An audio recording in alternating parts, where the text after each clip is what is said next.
You know, I've said this 1,000 times. People on here that are calling me down and then on that same token want my so-called energy at all times and to fuel their self-confidence gas tank. In fact, deep down, admire me and desire me. And I'll tell you why. Because obviously, if I have something they want, that means that automatic admiration is basically implied. Now, moving on and moving onward and upward. This has been going on for some 10 years, and you say you know the real me. This is the real me. I have been jaded, I have been traumatized, and every other fucking thing over the past little while. So the question then becomes,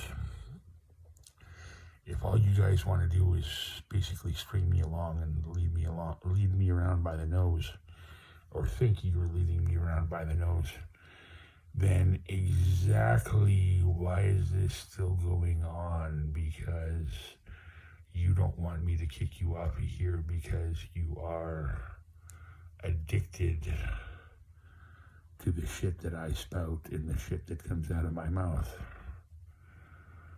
And you want that to continue. And if I come to Penticton, rather when I come to Penticton, the question is not if this is going to spontaneously combust, but when. And who is the king? The king is me, apparently. Although I didn't know I was the king. And you seem to think that you know the real me because we had 2 weeks worth of conversation. A psychologist won't dare make an assessment for at least, I don't know, say a year, maybe 2. Not quite, but more like maybe 4 to 6 months before they'll really delve into somebody's psyche. So I've heard pray tell that maybe you guys crossed the line or slightly went too far. Are you telling me that the stuff that's been going on for the past little while and the events that have led me up to this point was perhaps either overkill or flat out bullshit? Look, I'm just spitballing here,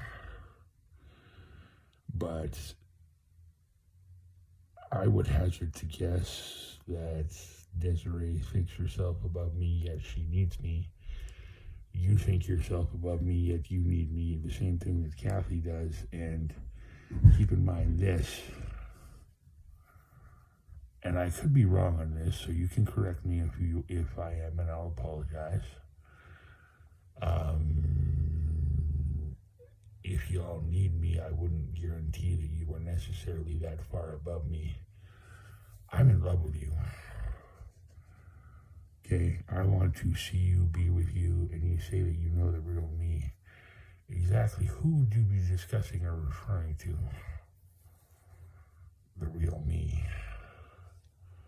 Did you see some side of me that I am unaware of? Hey?